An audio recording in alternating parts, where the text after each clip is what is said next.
disons que paradoxalement, dans mon métier de guide, je n'utilise jamais l'expression chef-d'œuvre, très rarement, parce qu'elle induit une forme d'adhésion immédiate, un consensus. C'est une assertion dont l'histoire finalement s'est chargée à notre place et qui paradoxalement fait taire tout questionnement, ou presque tout questionnement. Il y a aussi le fait que historiquement, le chef-d'œuvre est en fait une œuvre qui permet aux compagnons de passer une sorte d'examen, un examen de passage, et ça lui permet au sein de sa corporation de trouver un statut de maître. Et on retrouve ça plus tard dans les académies royales de peinture et de sculpture, avec ce qu'on appelle le morceau de réception. Dans les deux cas, que ce soit dans les corporations médiévales ou un peu plus tard, on est face à un morceau très souvent de bravoure. C'est-à-dire que techniquement, il y a une maîtrise totale, frôlant la virtuosité, et que, au fond, cette virtuosité, elle est aussi jugée par les maîtres ou par les enseignants. Et c'est ce qui fait que je crois qu'encore aujourd'hui, dans l'inconscient collectif, chef-d'œuvre est synonyme de perfection formelle.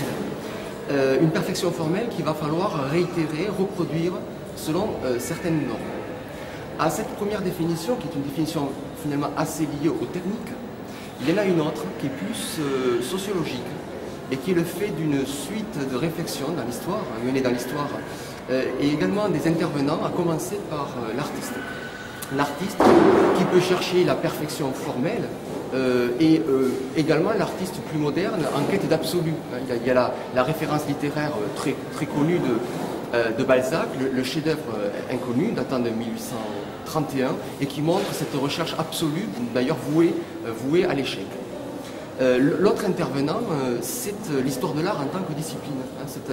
C'est l'histoire de l'art qui aussi peut mettre de l'ordre dans le foisonnement des œuvres, trier, sélectionner et choisir en fait une œuvre qu'elle pense être la plus représentative d'une époque ou la plus remarquable pour un artiste.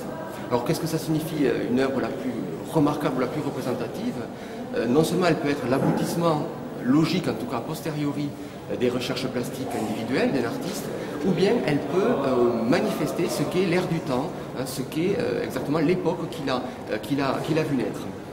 Et au fond, dans cette notion de perfection, peut s'ajouter également, par l'histoire de l'art elle-même en tant que discipline, le choix d'une œuvre insolite, qui serait tout à la fois, d'un point de vue synthétique, l'aboutissement logique et en même temps l'ouverture vers un aspect plus novateur.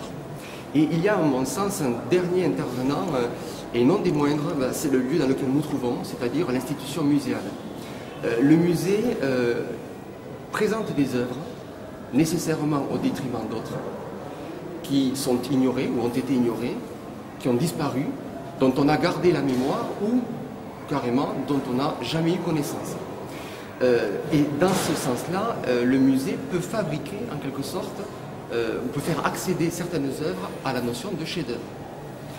Et dans la France de la Révolution, de 1789, après la confiscation des biens du clergé et de la couronne, c'est quand même posé la question d'une histoire à travers l'art qui serait au service du peuple et de la nation. Il y a des textes très nombreux, dont un, je crois qu'il est daté de 1790, qui stipule le fait suivant, c'est ces dépôts d'œuvres confisquées, que l'on va appeler d'ailleurs des musées, on pourrait très bien les situer dans les églises qui, parce qu'elles ont été confisquées, sont désormais inutilisées. Et du coup, on a une sorte de collusion très intéressante, puisque à la religion, au culte des reliques ou à la vénération du divin, fait place la religion de l'humain à travers l'art.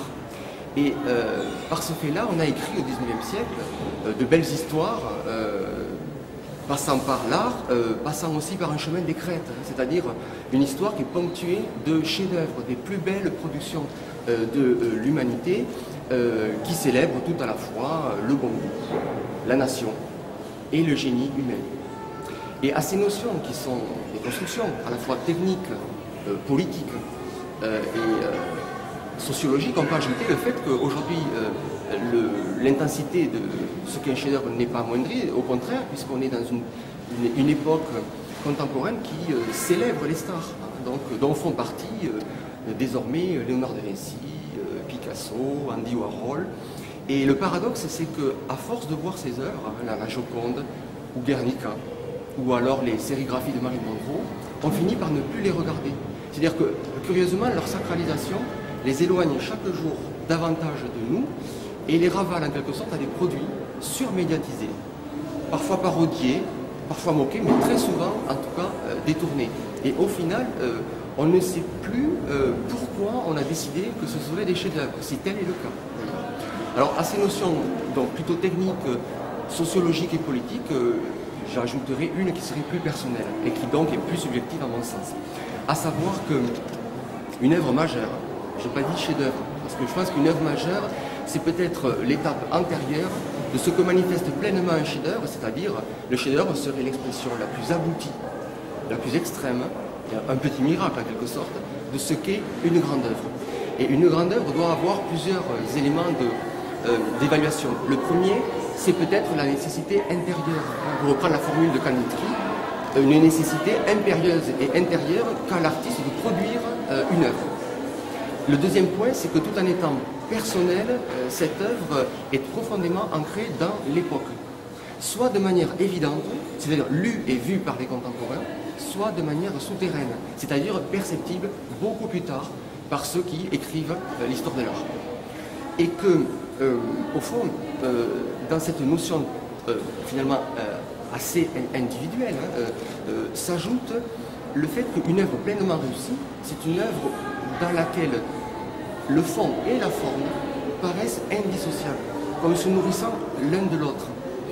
Et pour reprendre alors, maladroitement la définition qu'avait donnée Baudelaire de la beauté dans ses salons critiques de salons parisiens, il disait « L'œuvre pour moitié appartient au transitoire, c'est-à-dire à l'époque, elle est accrochée à l'époque qu'il a vu naître, et pour l'autre moitié, elle appartient à l'éternité. » Et c'est cette partie-là qu'on investit, qu'on réinvestit au fil des époques, en se l'appropriant et en dotant l'œuvre d'un sens qui paraît, je dis bien qui paraît inépuisable, même s'il ne l'est pas en réalité. Et pour terminer, je pense qu'une œuvre majeure, ce n'est pas un chef-d'œuvre, c'est moi une œuvre majeure, c'est une œuvre qui s'ouvre à ma vérité, dans un instant particulier, que j'ai envie de parcourir dans le détail, hein, qui est si cher à l'historien de l'art Daniel Arras, et surtout une œuvre que j'ai envie de parcourir sans qu'on me tienne la main, tout simplement.